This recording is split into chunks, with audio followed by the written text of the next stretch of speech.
जय हिंद भाइयों। मैं एस सत्यनारायण आपके अपने चैनल सत्य भाई एस में स्वागत करता हूं। तो कैसे हो आप सभी? उम्मीद है, अब मैं ये नहीं कहूँगा आप अच्छे हो गए, क्योंकि अभी वैकेंसी आपकी आई हुई हैं तो आपके बहुत सारे डाउट बन रहे हैं, तो थोड़ी उलझन में हो गए। कोई नहीं, मैं कुछ आपके कमेंट्स का आप लिख के लेके आया हूँ। मैं उन्हें आपके कमेंट के जवाब देने का प्रयास करता हूँ। आपके कमेंट्स आ रहे थे कि सर क्या मोबाइल पर टाइपिंग हो सकती है? जी बिल्कुल हो सकती है।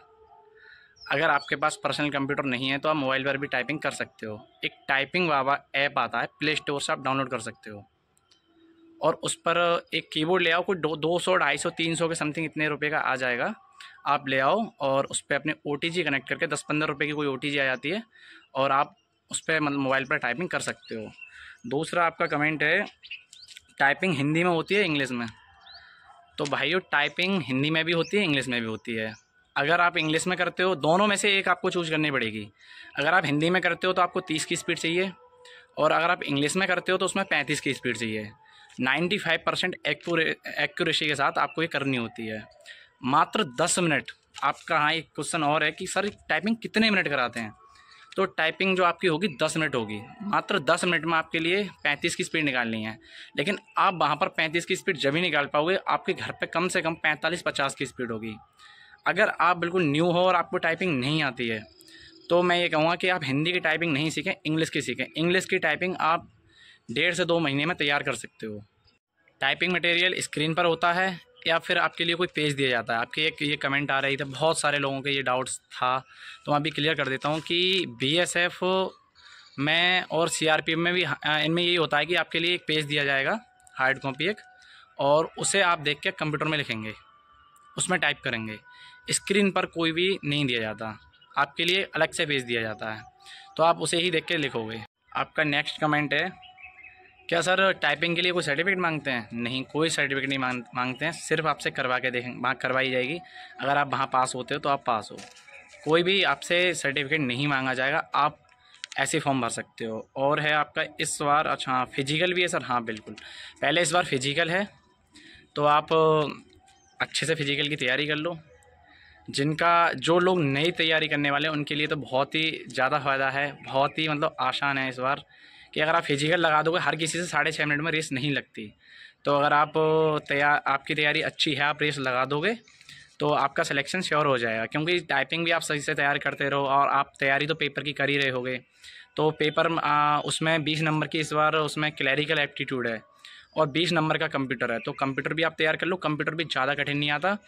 इस बार BSF करा रही है, सबकी वैकेंसी करा रही है, पूरे सभी की, CRPF की, CISF की, BSF की, ITBP की, तो सबकी वैकेंसी CRPF BSF करा रही है। तो इसका पेपर हार्ड ही रहता। और आप लोग कह रहे थे कि सर एक अप्रॉक्स बता दीजिए कि कट ऑफ कितनी जाएगी। तो इसकी अप्रॉक्स कट ऑफ समथिंग 80 जाएगी, क्यों 80 के लगभग ही रहने वाली है, कम नहीं रहेगी, क्योंकि इसका पेपर बहुत ईजी आता है।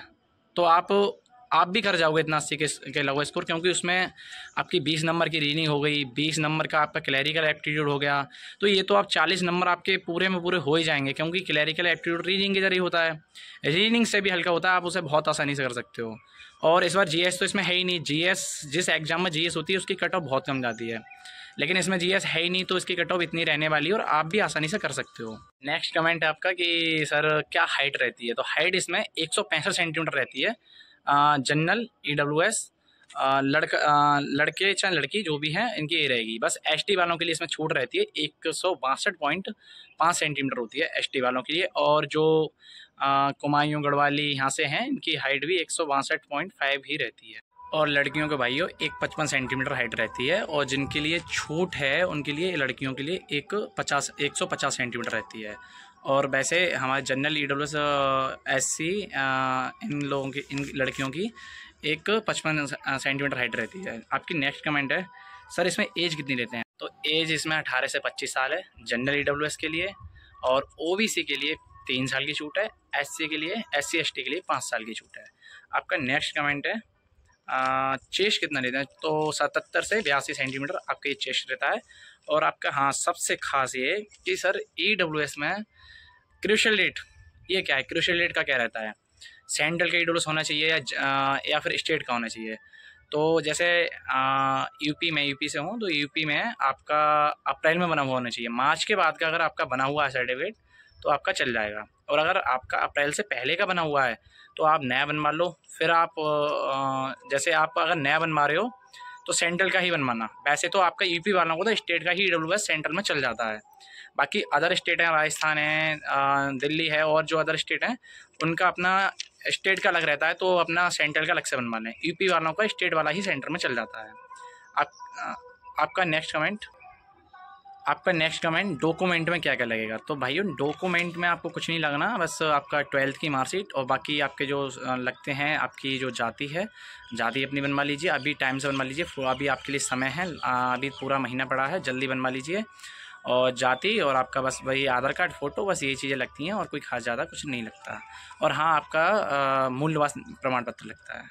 नेक्स्ट कमेंट कि सर सिलेबस क्या है। तो सिलेबस आपका 20 की मैथ, 20 की रीजनिंग, 20 की मैथ, 20 की रीजनिंग, 20 की क्लैरिकल एप्टीट्यूड और 20 का कंप्यूटर और 20 की हिंदी। आपका ये सिलेबस 20 पंजे 100, ये आपके 100 क्वेश्चन हो गए और 1 घंटा 40 मिनट में आपको करने हैं। यानी 1 घंटा 40 मिनट आपके 100 प्रश्न 100 मिनट में ही करने हैं। नेक्स्ट कमेंट सर HCM की ड्यूटी कहाँ लगती है। तो HCM की ड्यूटी CRPF में और CISF में हमेशा ही ऑफिस में रहती है। बस ITBP में क्या होता है, उसे तो HCM बोलते नहीं, उसे बोलते हैं HCCM, हेड कांस्टेबल कॉम्बटेंट मिनिस्ट्रियल। तो उसमें ड्यूटी आपके ऑफिस से ही बाहर लगती है। तभी मैं आपसे कह रहा था कि अगर आप CRPF या CISF या SSB इनमें से पहले आप किसी को चुन सकते हो। BSF में भी शायद HCCM ही होता है, तो आप इन दोनों फोर्स में चुन सकते हो। और CRPF की बहुत ज़्यादा कैंप हैं, तो आप अपने घर के आसपास में नौकरी कर सकते हो।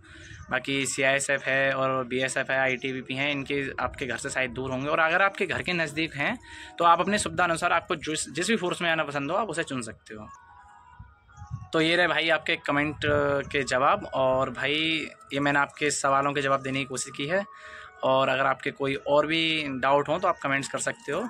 ठीक है, जय हिंद भाइयों।